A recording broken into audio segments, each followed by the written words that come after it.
All right, ladies and gentlemen, welcome to another episode of the Resource Insider podcast. Today, we have an unusual guest. We have Mr. Michael Hood, the ex-Lieutenant General of the Canadian Air Force and currently a member of JDS Mining. He is the president of JDS Operational Technologies. I guess it was a couple years ago now, we had one of his colleagues, the founder of JDS Mining, Jeff Stibbert, on the show. Over the last couple years, I got to meet and get to know Mike on several occasions. We've been wanting to have him on the show for some time, and I think right now is quite opportune and quite serendipitous because of all the things going on in the world, which Mike is uniquely positioned to speak about compared to basically anyone else we've ever had on this show, and some things happening in the mining and natural resource sector. So, without further ado, Mike, how are you?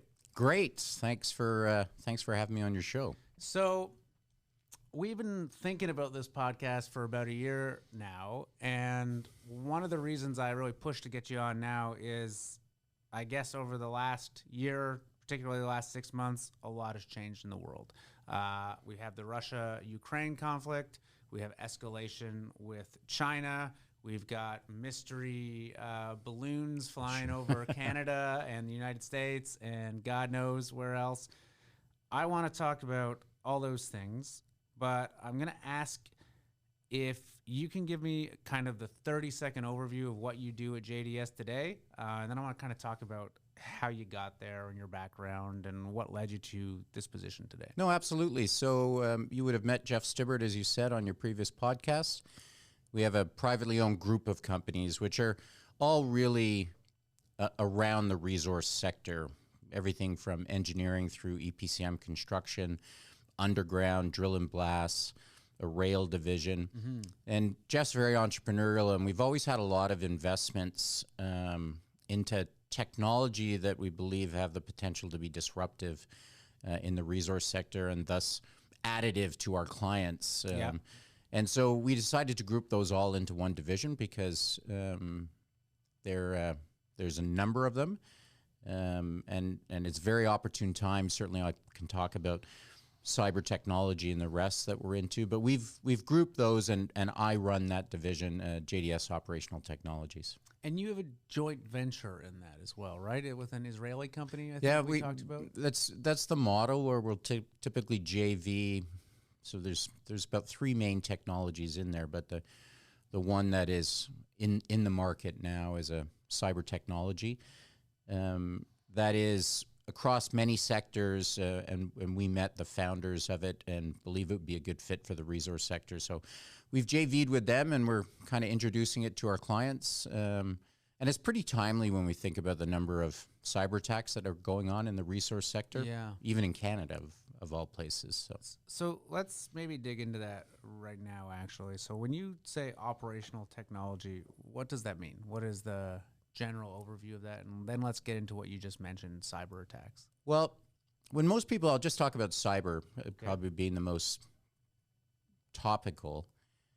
Most people think of IT, right? Yeah. You're protecting your computer systems and the rest. And, ransomware is a job for people. They're out to make money. My wife's company runs a conference business, and they had a ransomware attack, like the day before their conference. And it's like they knew how much to charge them, that they would pay them, and there was, the conference would be completely fucked if they hadn't paid them. So indeed. I mean, they can get in, they could be in your system for months.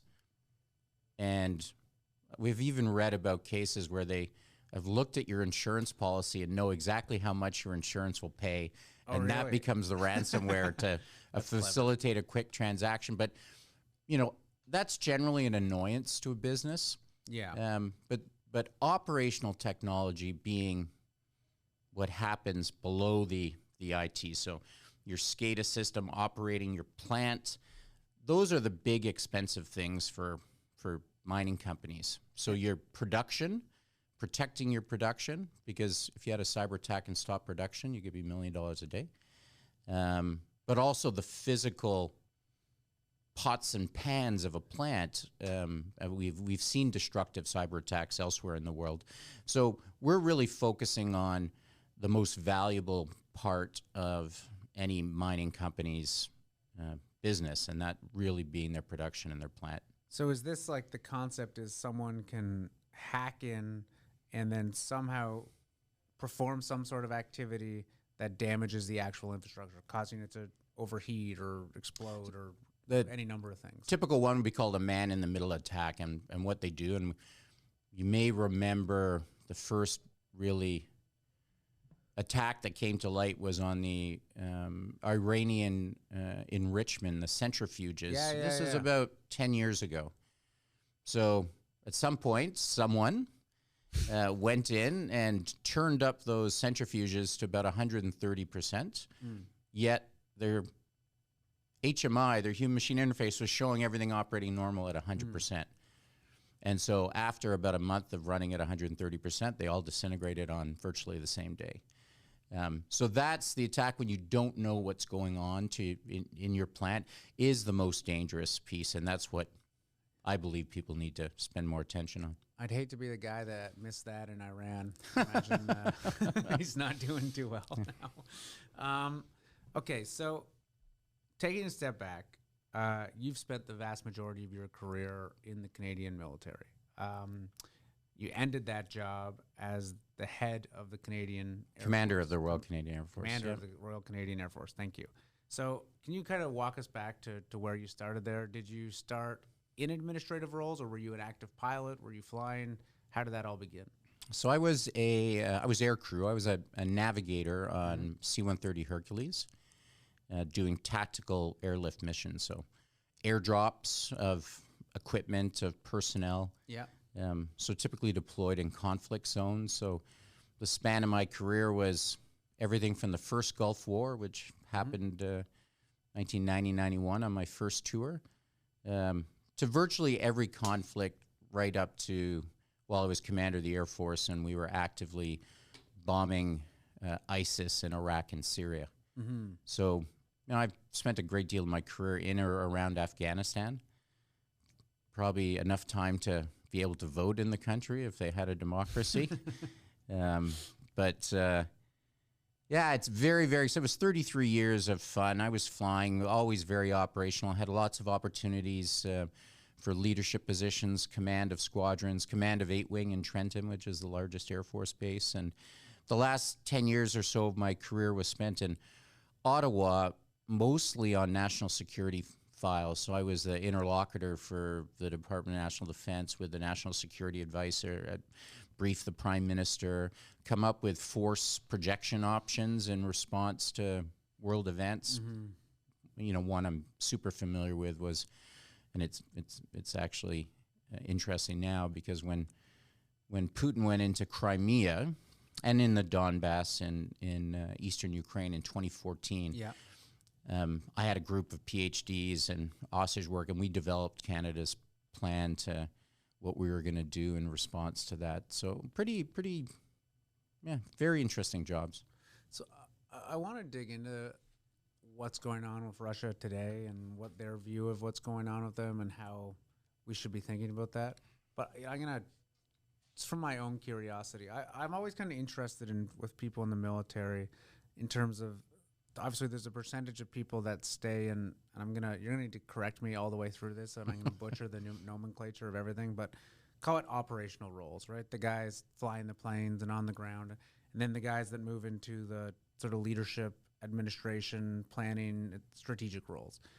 You know, what is the point in your career when people decide, you know what, I'm gonna go this more leadership sort of, call it an executive route versus an operational route? When does that tend to happen for people?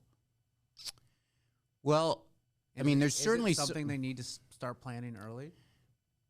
Sorry to cut you off. No, not at all. You know, they really hand in glove. So the Air Force is, well, we have support trade, we have administration, we have logistics, we have intelligence, we have. Yep. The Air Force is generally led by operators, as you pointed out, pilots, navigators, which are now air combat systems officers, and others. And you typically flow between operational roles, So you're flying.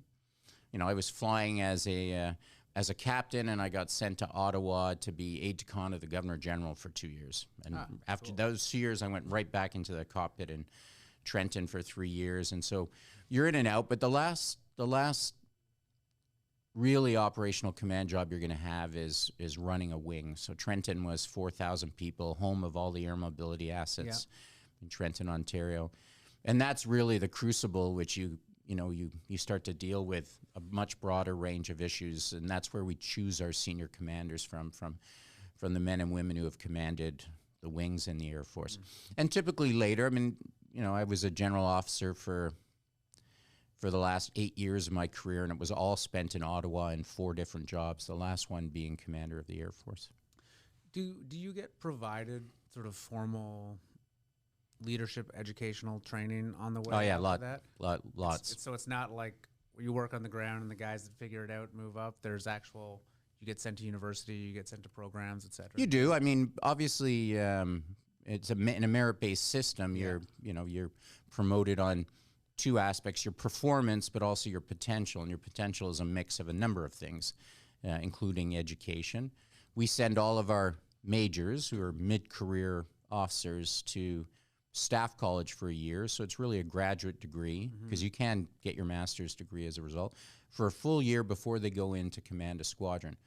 I also went for a full year after I was a colonel to the National Security Program in Toronto for a year of postgraduate studies. So the military does invest a lot, because, you know, to have 30 years in experience in the military takes 30 years. Yeah. I can't go hire the Taliban's chief operating officer to come into the Air Force. I've got to build him inside, right? Yeah. So we do invest a lot, and I certainly benefited from it, and I loved every minute of my time in the military. Okay, I'm going to put a pin on this line of questioning, because I am really curious on how being a part of that sort of leadership training, and then I think obviously being a part of operating that and overseeing it, has impacted how you've thought about operating in the mining industry and building a corporation, and if you've borrowed any of those skill sets from there. And now I'm going to stop on that, because I do want to I'm going to go back to that. I'm going to make a note. Okay. But I do want to talk about your experience of Russia. So we talked a little bit about this before the conversation. You know, from the outside, I know a lot of people see what's happening in Russia as, you know, insanity in a lot of ways, and they have no, I want to choose my words carefully, no kind of empathy or understanding for the Russian view, or for particularly Putin's view of why he's doing this.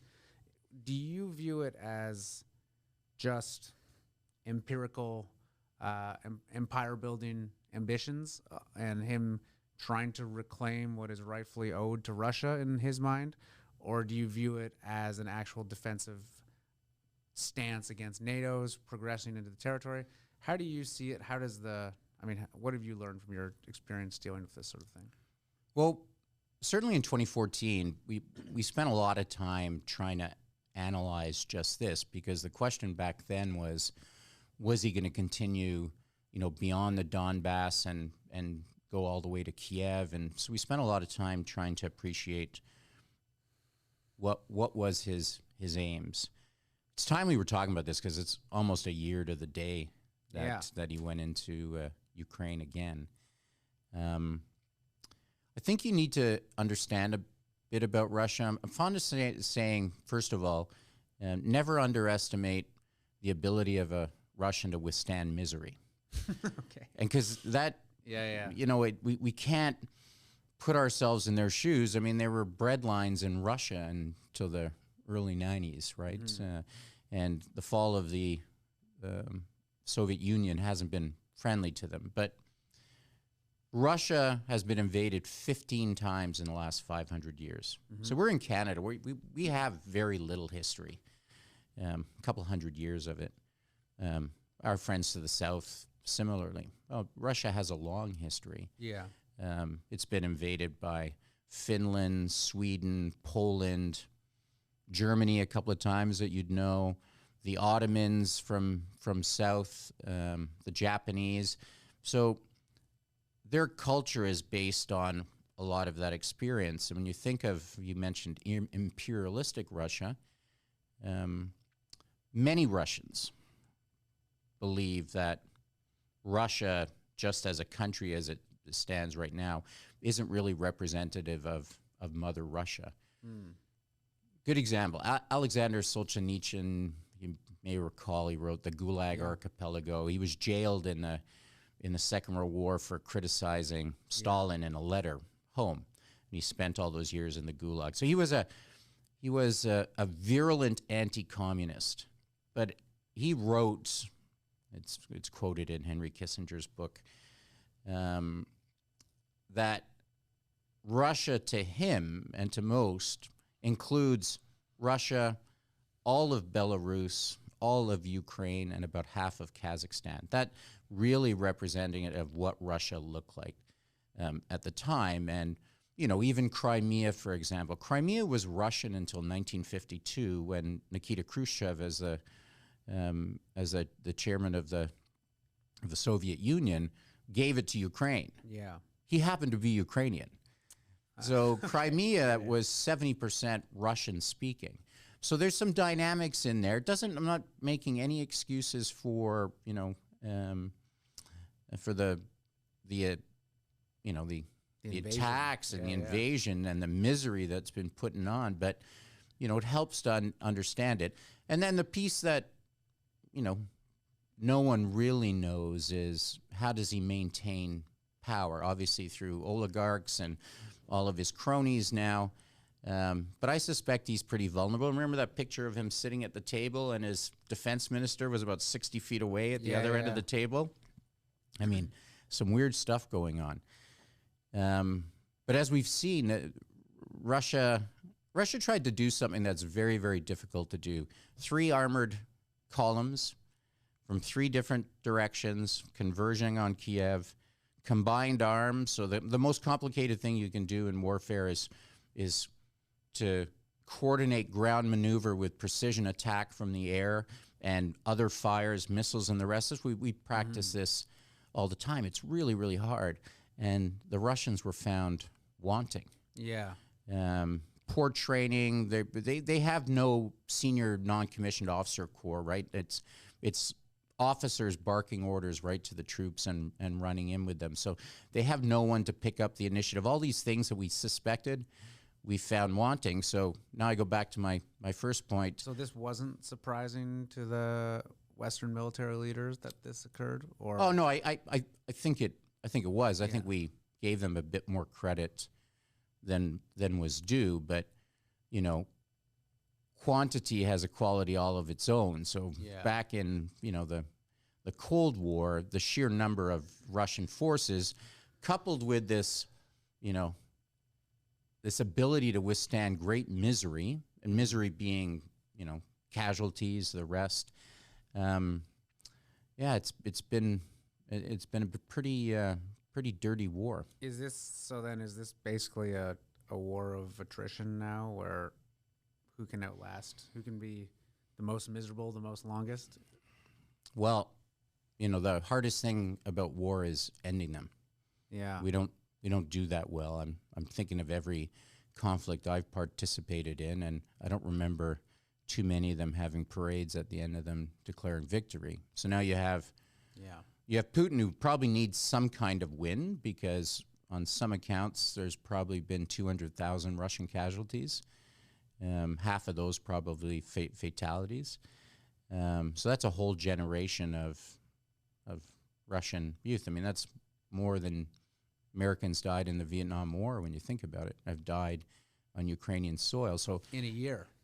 That's right. So what does a win look like for him? And then you've got Zelensky, who's, you know, we're not stopping until every, you know, square foot of Ukraine is ours. And, you know, as long as he's supported from the West, it's a lot easier to protect your homeland, right? Like when you're defending a village because your grandmother lives in the building behind you, that's a lot more incentive than Russians running into the face of that hail of fire. Yeah, you're pretty motivated. Yeah. Yeah.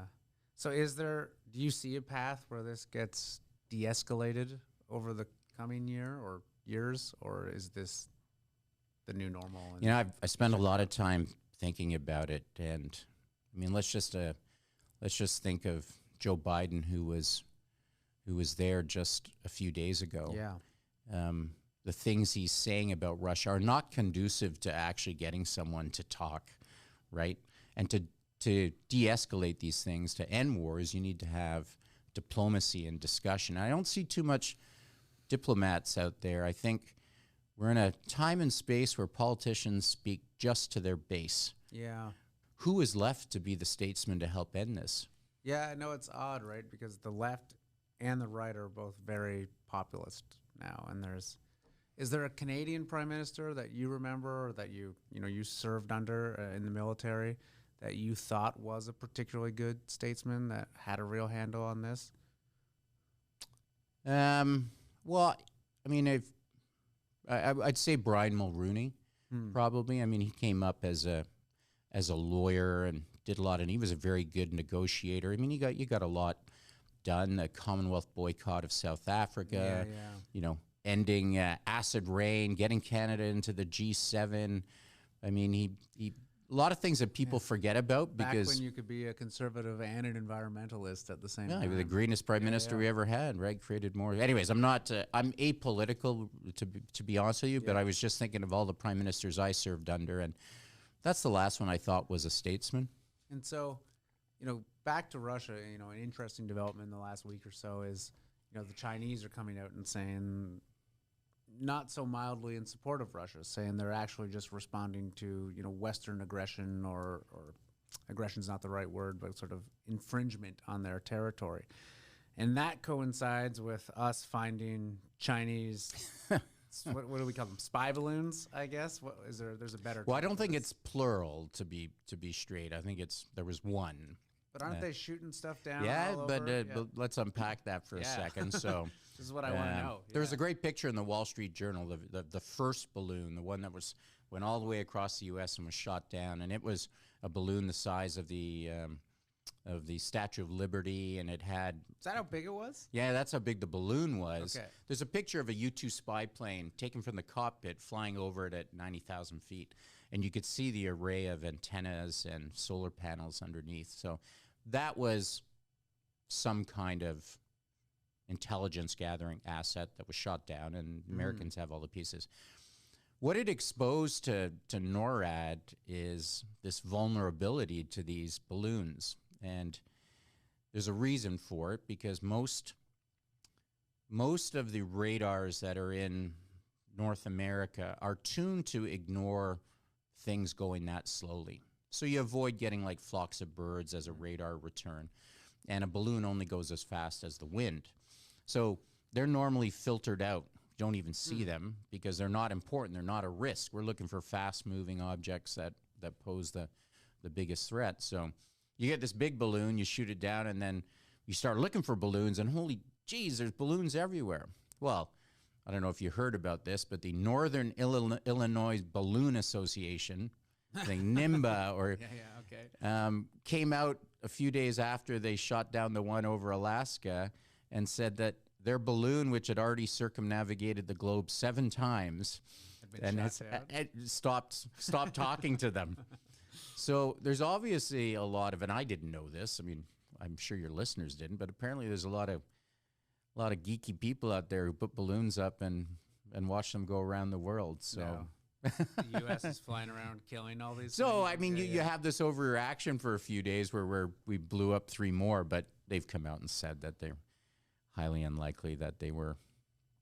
Is this, like, unusual to use a balloon for this sort of thing? I mean, does the U.S., Canada, other countries, do we have balloons all over? No, not that I know of. It's the very first time in my 30, well, I've been retired almost 5 years, so let's say the last 40 years I've never heard of a balloon up there. But what's even more troubling that you may not have seen is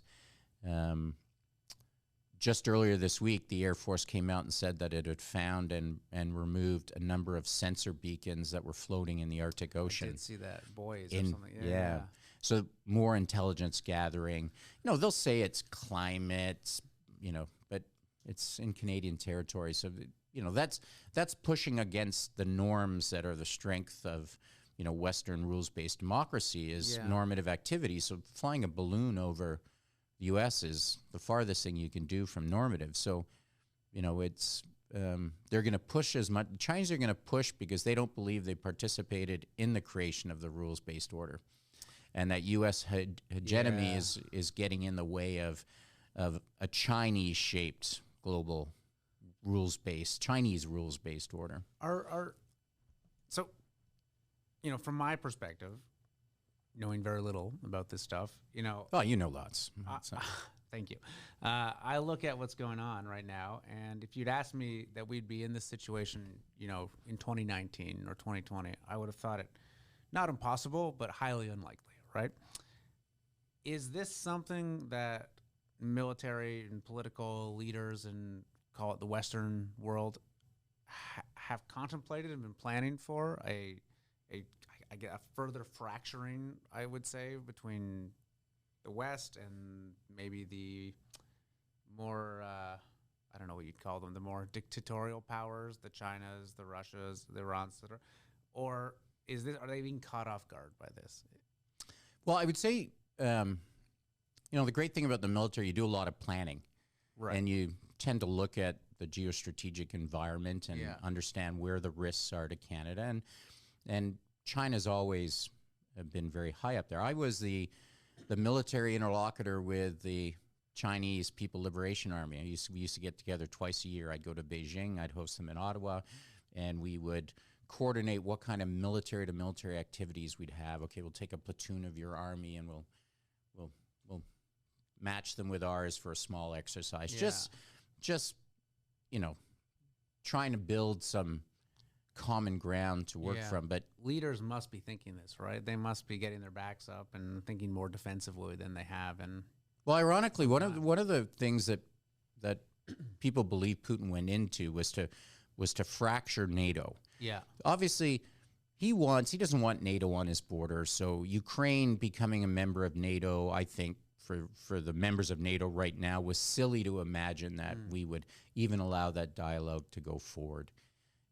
But it did, and he acted. And because of German dependence on oil from Russia, because the Germans closed all their nuclear reactors after Fukushima, in this notional green transition, he believed that it would fracture it. NATO is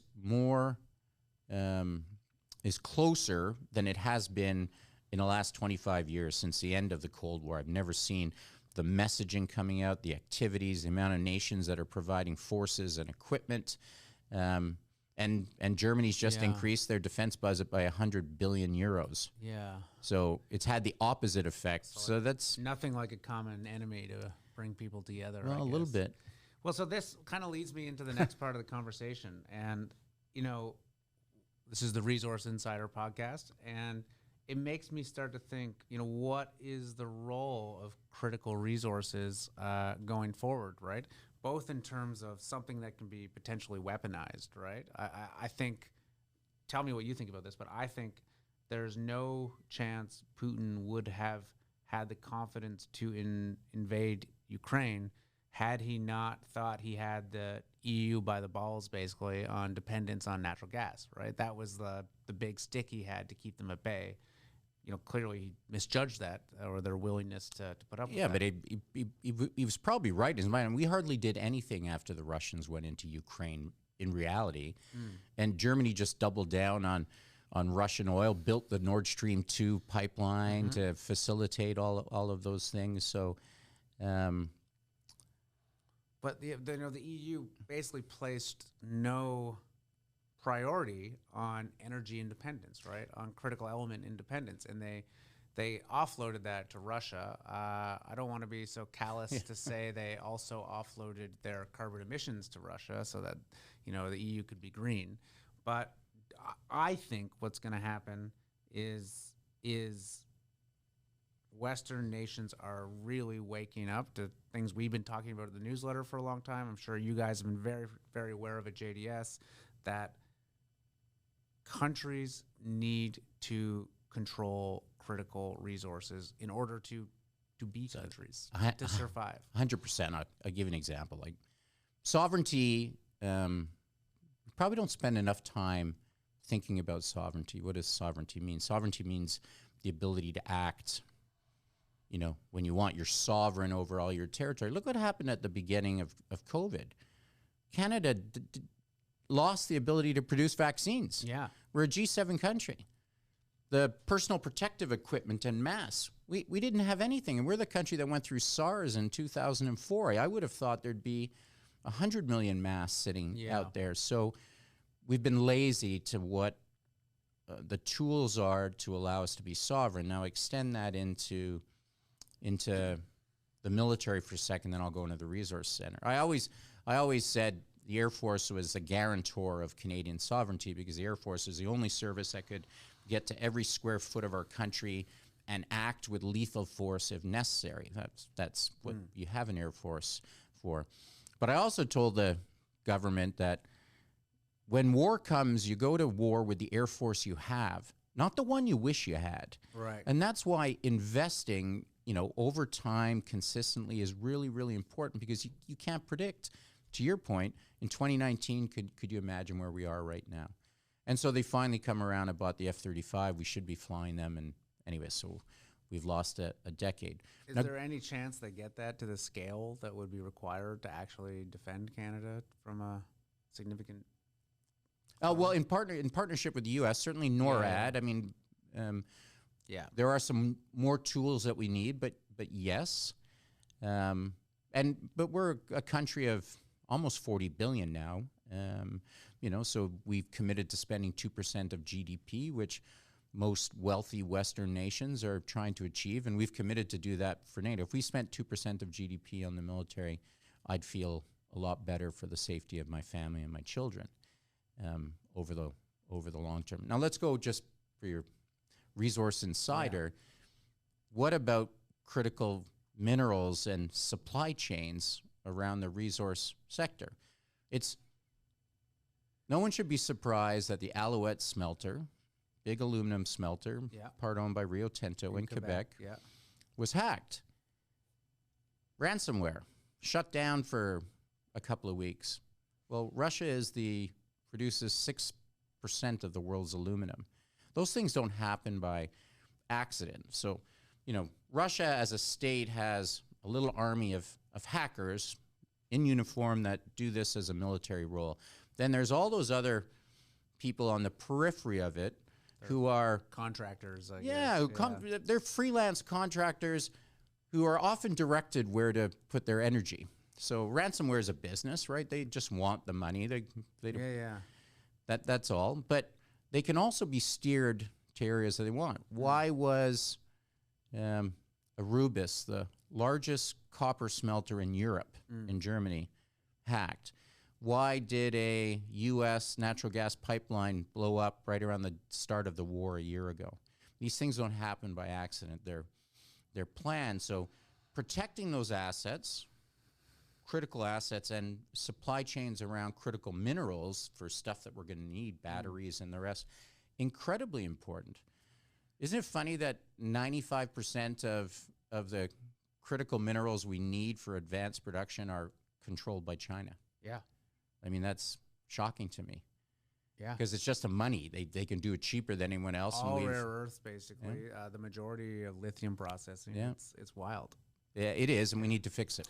But what's amazing about it, I actually think, and something we're excited about at Resource Insider as resource investors, is it's going to have to be a major like onshoring of resource development, of actual resource projects, be that mines, be that energy projects, what have you, but also, you know, the second and tertiary levels of actually processing those minerals, processing that energy. And I think that's going to become one of the defining characteristics of the next decade. And I think for people in North America, in our industry, it's a huge opportunity, right? Because we've got resources in Canada, we've got a population and a finance, you know, the finance capital of the world in the United States. We've got a relatively inexpensive, highly effective labor force in Mexico. It's, you know, the U.S. North America is one of, if not the only area in the world that's can really kind of stand alone and bring back these industries. And I mean, I'm excited about it as a resource investor. The opportunities for you guys as a mining resource contractor, entrepreneurial arm, are tenfold. No, listen, I agree 100%. I'm preaching to the choir. No, here, I mean, listen, if in 2019 you just changed the name of your company to put lithium in it, it'd be up, 100%. Today, just go look at what the stock market's doing. But that's all about being sovereign. Those are sovereign decisions, and the government needs to facilitate and enable this onshoring. It needs to do it by investment in the sector. It needs to do it by regulatory rules. It needs to, the environment's very important, but so is protecting rare. So some of this has to be facilitated to get us to a point where we're not reliant on China or Russia for these supply chains. So why do you think these attacks are occurring? Is it like a warning shot, kind of like, look what we can do at this point? Or are they really trying to deliberately interrupt the flow of materials, the development of things, and slow down, I guess, effectively the economy and the livability of North America? Yeah, I think more. I think more the latter. Well, it happens a lot, and you don't hear about it. Yeah, right. Okay. I mean, even public companies who probably need to disclose to their shareholders are probably not. U.S. are changing laws about actually having to come out within 10 days of an attack, so they could track it. But I do think it's the latter. I do think it's deliberate. I do think it's focused, and I do think it is probing at the supply chains that are important to, certainly North American production. For your investors, I spend more time wondering what kind of cyber defenses companies have put up, certainly producers, because look at Copper Mountain here in BC. So Copper Mountain was, by all accounts, an IT hack, so not operational technology. It just went into their IT system. But they shut down out of abundance of caution, they shut down their production. I think the production of copper there is, I'd have to look at the numbers again, but let's just say 1.2 million a day. Yeah. They were shut, they said, for 7 days. I think they could still be impacted by this, and now we're like 6 weeks later. So that production is huge. And if you're a shareholder, it's an interesting thing. Go look at the number of shorts in Copper Mountain in the month leading up to that attack. Really? Yeah. Shorts were an all-time high. I read an article on it. So I said, Christ, are these guys getting so refined that they're shorting in the market at the same time they're going to bring the production down? And it makes perfect sense. Yeah. Like, you make a lot more money shorting the stock than you do on the $5 million. I mean, I thought it was brilliant. Yeah. So someone will unpack this at some point. So I think investors need to spend a bit more time.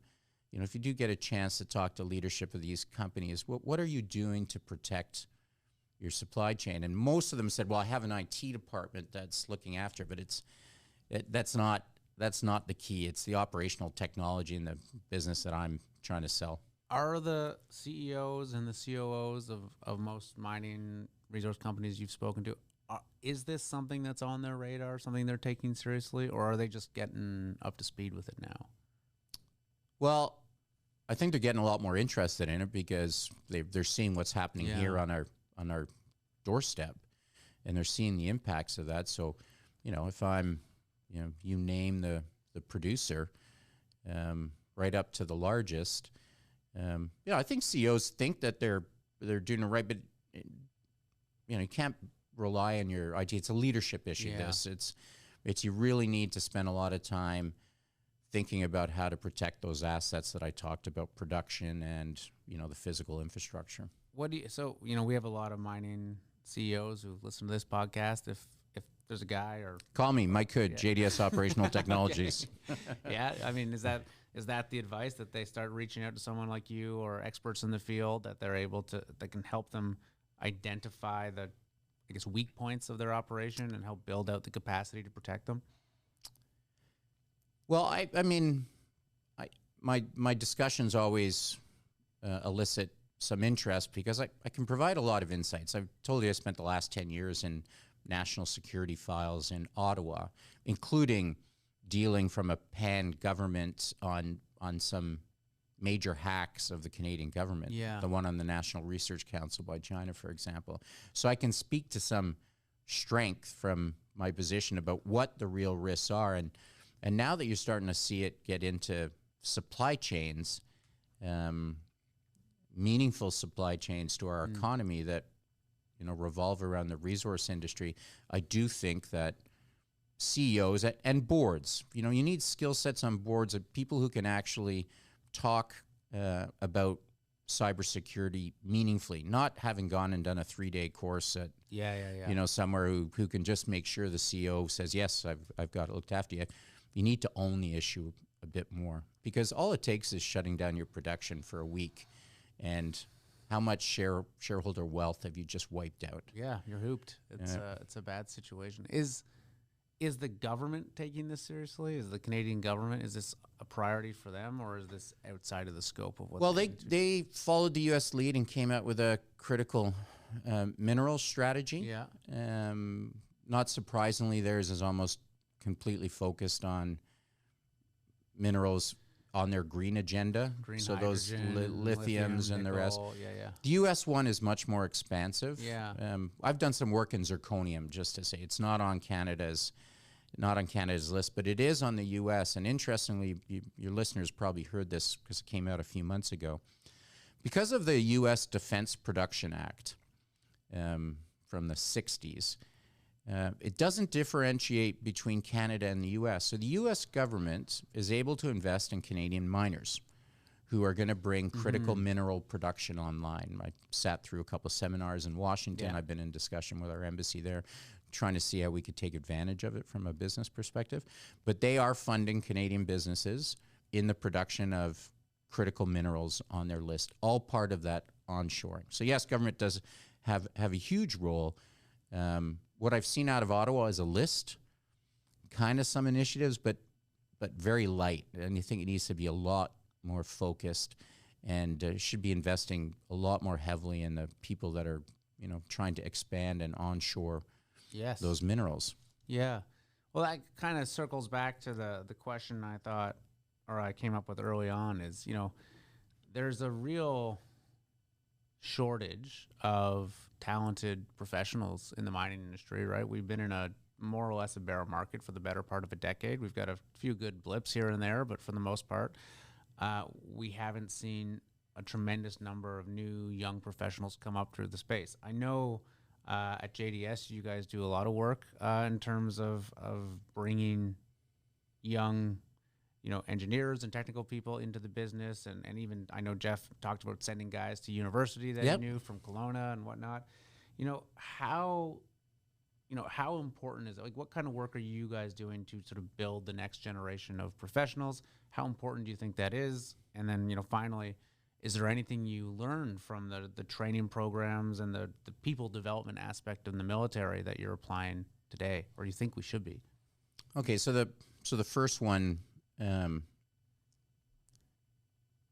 Yes, I think you have to invest in the next generation of miners, and you know we'll see that at PDAC in a couple of weeks, where you know you'll have a lot of young people there, and there's scholarships and the rest. We at JDS, Jeff sponsors a number of students to his alma mater, the Montana School of Mines, so specifically to mining engineering, and we give them jobs in the summer. Internally to our folks, we spent just to tie this into the military. I came into the military right out of high school. You didn't need a university degree. I saw Top Gun, and I went right to the recruiting center, and I was in uniform like 4 months later, and I was flying airplanes 18 months after that. So they paid for me to finish my undergraduate degree. They sent me to staff college for a year. Yeah. They paid for me to complete a graduate degree and then another year. So all of that was investment to, you know, produce a leader who had the ability to provide strategic advice and make strategic decisions, because, you know, Canada has to do that. So a big part of it. And I think the mining industry should be no different. And at JDS, we we invest a lot in the experiences of our young people. I mean, we are a business, so we have to balance all of those things.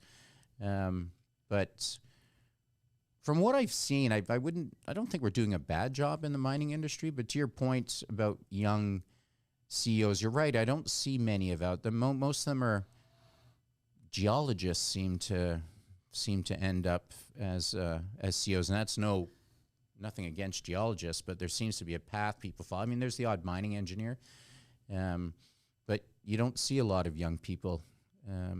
Well, there's a big leading. age gap as well, too, right? There's very few people today, I'd say, in their 40s and 30s in the mining industry right now. Most of the, big name CEOs, I guess you'd call them in the mining space, are in their 60s or 70s now. And they do exist out there. There's the Nolan Watsons of Sandstorm and Greg Smith of Equinox Gold in their 40s, but they're the exception, not the rule. There's not as many, I think, as you would have seen a generation ago. Anyways, there's no real quick answer to this question, but I know my alma mater, University of Toronto. I mean, they had the mining engineering class this year was told something like 10, 13 people. It was tiny. We're sponsoring a mining scholarship there as well. Yeah, and when I went, it was 3 or 4 times the size of that. So it's there aren't as much people going into it, but I do think that will change if we see a bull market, right? If people see there's a lot of money to be made, opportunities, jobs to be had, etc., we'll see, I think, as always, a rush of talent to where there's opportunity.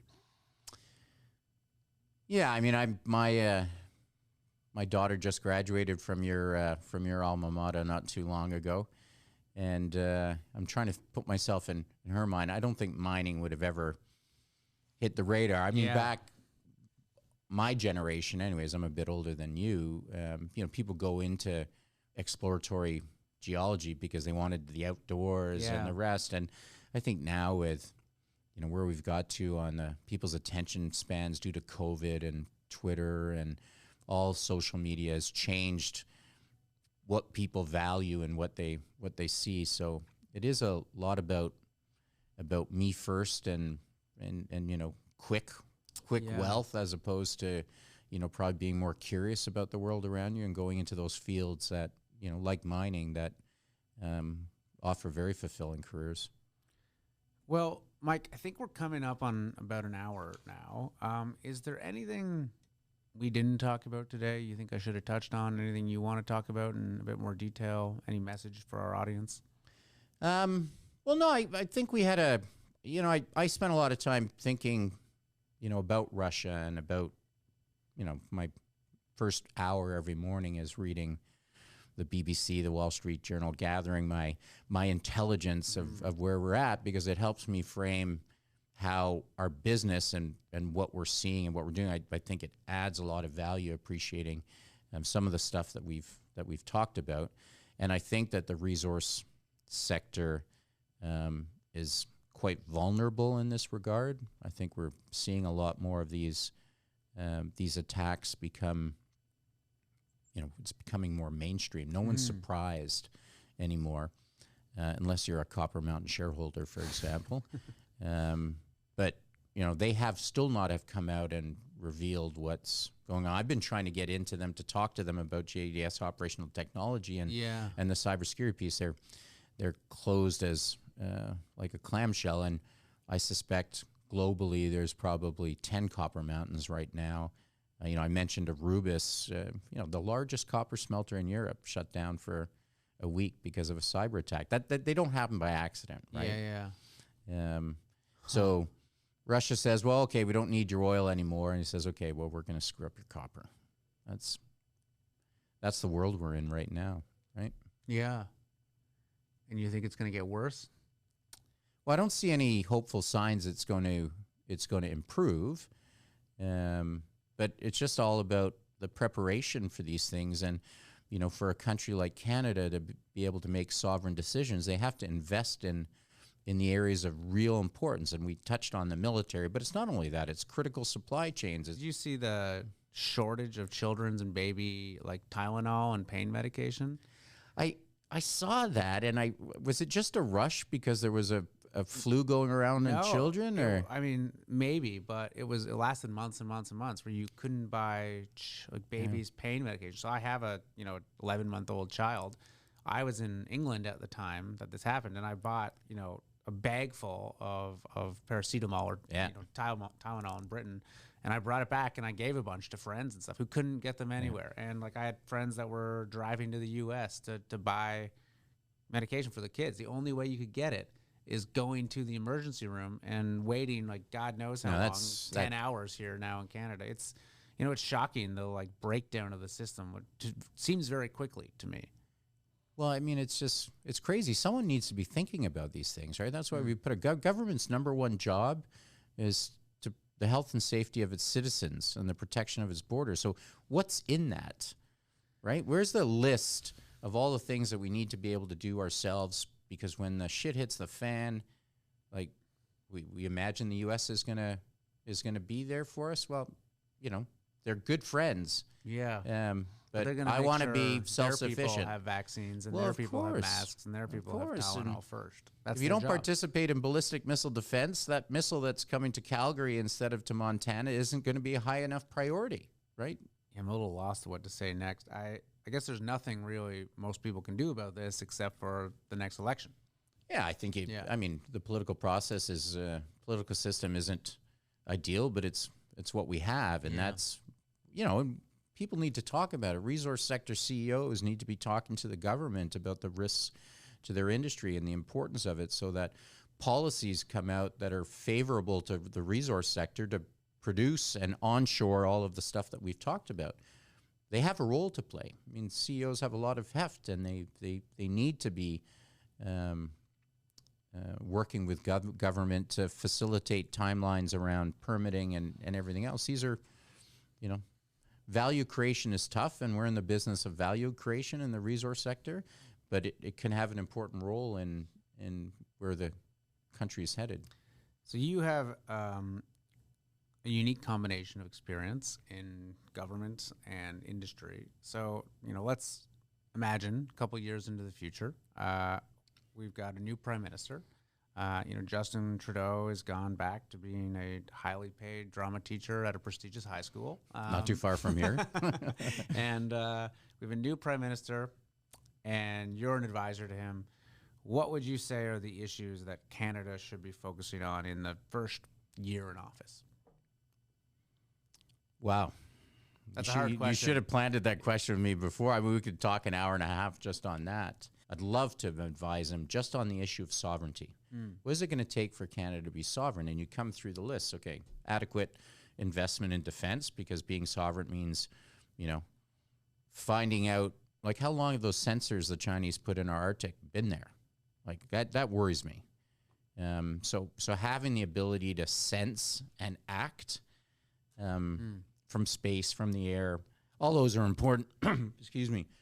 And then you've got production of critical items. So let's just talk about, vaccines. And there's a whole list of that, but food supply chain, food security, and then you move into what we've talked about in the resource sector. You need policies and investments to onshore not only the mining, but the production and adding into the supply chain those critical minerals that we've been speaking about. And the transportation of them as well. Yeah, of course.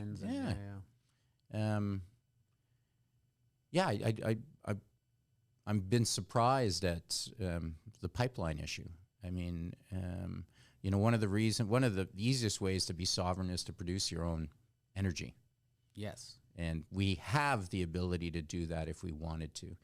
And, as an aside, not to go too far on the environmental side, the way of making production of these things greener is by, supporting it.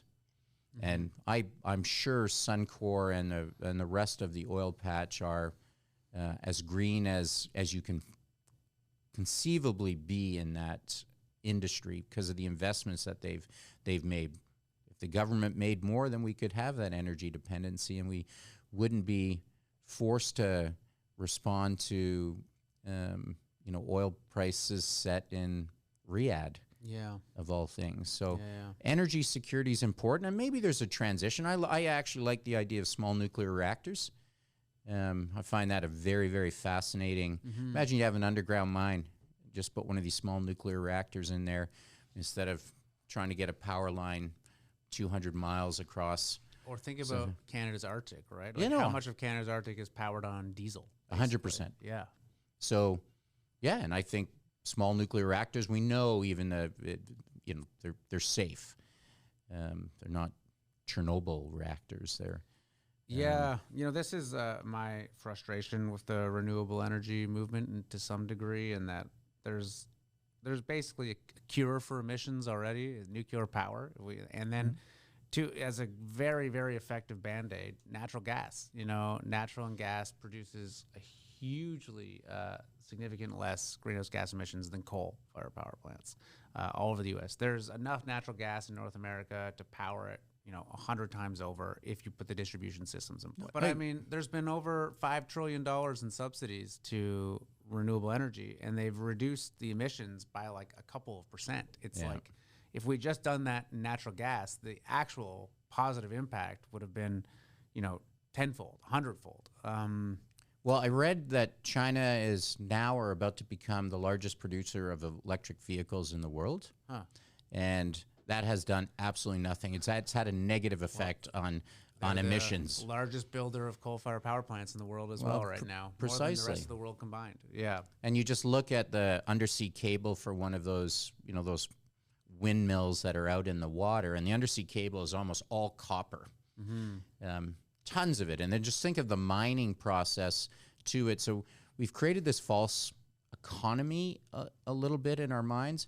So, people used to say, when they say, Mike, should we invest in fighters or should we invest in ships? And I said, well, it's not fighter or ships, it's fighters and ships. So, much to this point, to get to the greener pastures that you want, you need to make the investments in some of these technologies and have a transition plan. We know we're not getting off of fossil fuels completely. I mean, that'd be wonderful, but it's not can't happening happen anytime soon. And even Bill Gates wrote that he believed that you can't have the reduction in greenhouse gases without nuclear reactors. So, that was his whole thesis. Yeah. And to your point about the level of development that has to happen, I was reading the other day in one of the bank reports that in order to hit EV projections for copper, we would need to mine more copper by 2050 than we've mined in human history to date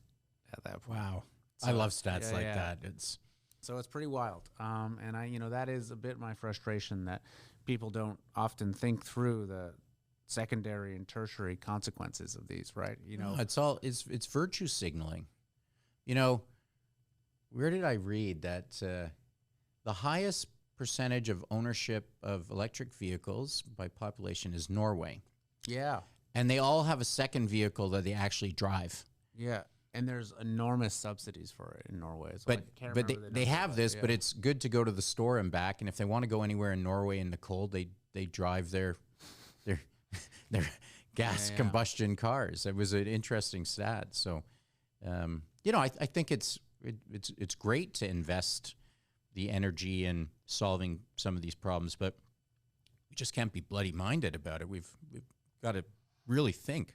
Yeah, you need to do a little bit of math there, I think, to figure out what can actually be done and how to do it, and a reasonable progression of that.